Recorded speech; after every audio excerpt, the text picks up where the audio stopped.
Olá pessoal, bem-vindos a mais um vídeo e o tema de hoje é super importante. A gente vai falar sobre a equivalência do diploma, ou a chamada approbação. Bom, o processo corre com o governo da região onde você mora, o Regierung, mas a universidade é responsável pela região.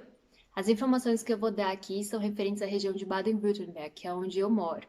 E provavelmente são as mesmas para Bayern, porque a universidade responsável é a mesma, é a LMU de Munique.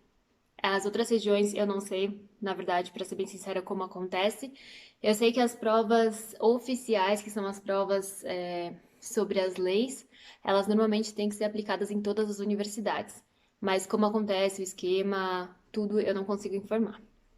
Vamos lá. Bom, ao todo são 17 provas. Eu fiz um vídeo anteriormente falando 15, mas eu estava enganada, eu peço desculpas. Eu mesma não sabia, fui preparar o vídeo de hoje, é aí que eu contei de novo e vi que eram 17. Então, esquece que eu falei no outro vídeo, eu peço perdão. São 17 provas no total.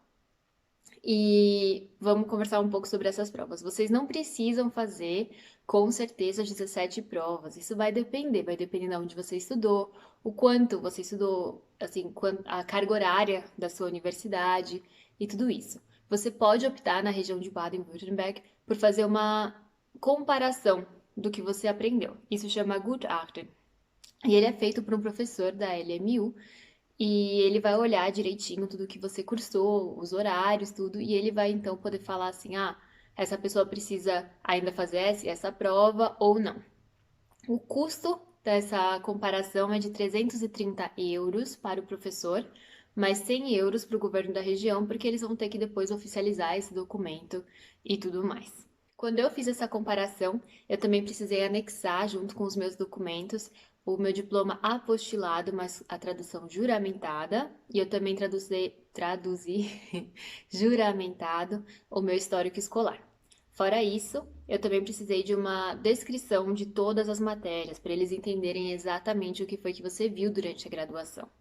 Como eu fiz isso? Eu fui na área do aluno, na USP, que é onde eu estudei, e eu entrei matéria por matéria. Tem cada matéria tem um pouco de texto, assim, explicativo, do que é cobrado, quais são os pontos principais da matéria. Eu traduzi isso pelo Google e aí eu juntei num documento. Ficou um documento gigantesco.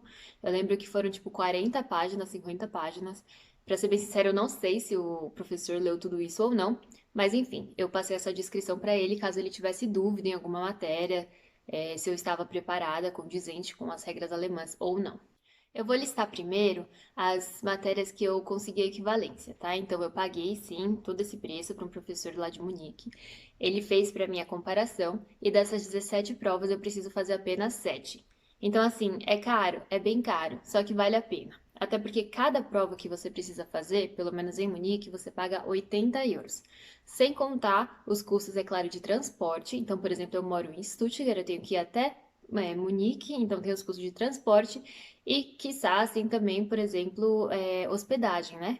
Porque eu não me sentiria confortável em ir apenas pro dia da prova, em chegar atrasado, não saber onde é que é a prova e tudo isso.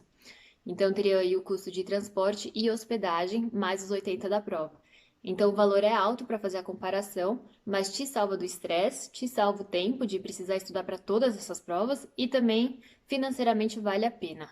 Eu vou listar, então, como eu falei primeiro aqui, as matérias que eu consegui a equivalência. Eu vou falar o nome em português e ao mesmo tempo vai aparecer aqui embaixo para vocês a legenda em alemão, tá? E aí, então, vocês têm os dois nomes. Bom, vamos lá. A primeira prova é criação e higiene animal. Aí a segunda é nutrição animal.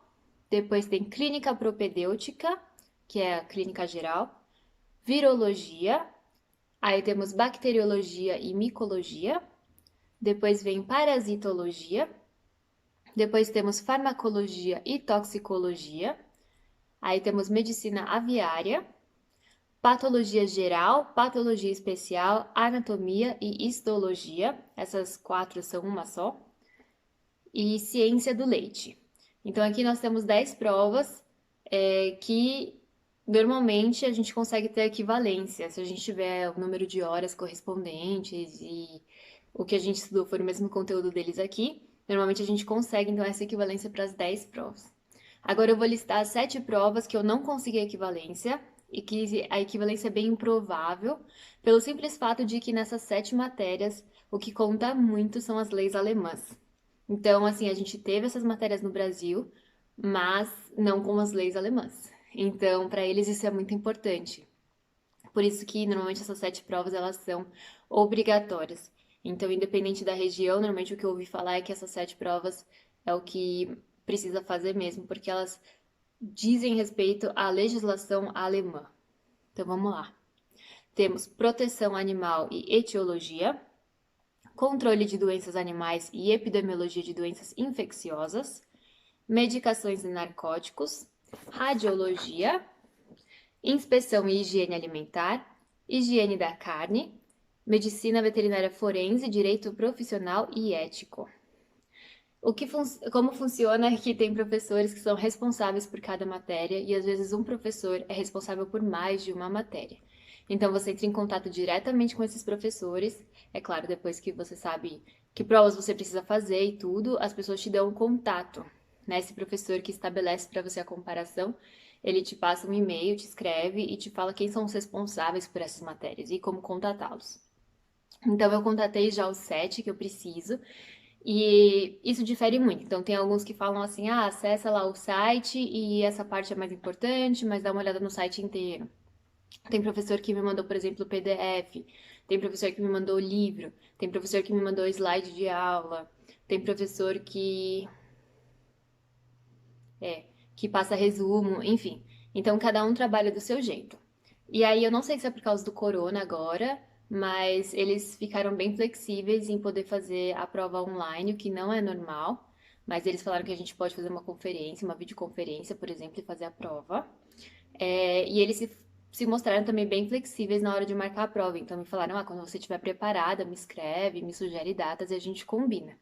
Então, isso não parece ser um problema na hora de fazer a prova. Fora isso também, eu já descobri que tem alguns resumos aí do pessoal que estuda fora e vem para cá fazer equivalência, não de brasileiros, mas de sírios, árabes, etc. E eles já têm acesso a uns resumos, então eu mesmo já consegui alguns resumos que ajudam bastante na hora de estudar. O meu plano é que conforme eu for fazendo as provas, então eu vou fazer aqui vídeos para vocês para contar como foi cada prova que eu fiz e aí quem sabe também ajudar vocês nesse processo. Bom, fora as 17 provas que tem que ser feitas, a gente tem 100 horas de estágio em matadouro. Os matadouros, eles precisam ser certificados pelo governo da região para você poder fazer o estágio, para ser válido, porque eles falam que não são todos os lugares que são válidos para você fazer certificação de que alguém pode ter a formação lá. Normalmente os matadores eles são afastados das cidades, então é bem provável que você precise ir de carro. Não precisa ser sempre, mas é bem provável porque eles são afastados. E os horários de trabalho também são um pouco complicados, do tipo, 9 horas da noite até 4 da manhã, por exemplo. Enfim, cada matadouro tem os seus horários, mas já ouvi falar que essa história dos horários é sempre um pouco complicado. O que, é claro, não te impede de ter um trabalho paralelo. Na verdade, isso vai ter que ser resolvido com o seu chefe, se você pode fazer um estágio paralelo ao seu trabalho, se você vai ter tempo, se você vai ter pique, e se com esses horários loucos você consegue conciliar tudo. Mas teoricamente não tem um impasse que diga que não, que você não possa fazer esse estágio enquanto você trabalha. Eu tentei fazer isso quando eu cheguei, mas como o meu internship acabou não dando certo porque eu não tinha tempo livre de fazer nada, eu também não tinha carta de motorista aqui na Alemanha, então acabou não dando certo. E eu tive que adiar. Agora com o corona, a gente tá com muita gente que precisa fazer esse estágio também, que se formou na faculdade, porque até os alemães daqui, quando eles se formam, eles precisam fazer essas 100 horas de estágio. Então tem muita gente para fazer os estágios, tem pouco estágio, e também teve aí uma polêmica, né, com o corona, com os matadores. Então teve muita gente infectada em matador, eles tiveram que fechar muito. Enfim, tá um pouco complicado por agora. Mas espero que daqui a pouco passe isso e que a gente consiga dar continuidade, então, a esse estágio. No estágio você não recebe nenhum dinheiro, mas você também não precisa pagar nada. O custo mesmo do estágio é apenas a locomoção, né? Porque, como eu falei, são distantes. E, se for necessário, tem alguns casos particulares, a hospedagem, porque tem gente que quer fazer o estágio em outra cidade, assim, muito longe, não tem onde ficar, então precisa arcar com os custos de hospedagem, porque eles não arcam, esses custos para você. Mas é só isso. E uma outra parte, então, da equivalência do diploma é a famosa prova de alemão de nível C1, né, o C1, que é o de vocabulário profissional médico alemão, então chama de C1 Medizin. Não é o bicho de sete cabeças que todo mundo pensa que é, eu tava morrendo de medo de fazer essa prova também, mas pra mim foi super tranquilo. É, assim, a gente acaba fazendo a prova quando a gente já trabalha aqui, né? Isso é o que eu recomendo também, porque assim que a gente chega, a gente ainda tá um pouco atrapalhada com o alemão, não conhece ainda os termos médicos, a gente precisa ainda se acostumar um pouco na rotina. Uma vez que você se acostumou na rotina, você já consegue fazer a prova e a prova é o que você faz no seu trabalho. Então, assim, não é um bicho de sete cabeças mesmo. Eu fiz a prova, eu passei e eu vou postar sobre a prova no próximo vídeo. Que aí eu conto direitinho como foi tudo, o que que eles me perguntaram, enfim, o decorrer inteiro.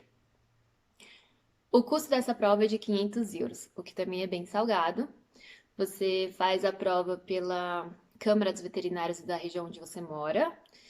E uma vez que você tem esse Tiais Maritim, então você não precisa provar nada mais de línguas para a Alemanha, assim, absolutamente nada. Se você quiser ser cidadão alemão, qualquer coisa assim, você não precisa mais frequentar um curso, você não precisa mais apresentar nenhuma prova. Se você tiver esse nível aí de C1 de medicina, você já consegue então provar toda a sua proficiência no alemão. Bom, por hoje é só. Muito obrigada, pessoal, pelo acompanhamento dos vídeos. E no próximo vídeo, então, como eu falei, eu conto mais sobre a prova C1 de vocabulário médico alemão. Até mais, brigadão!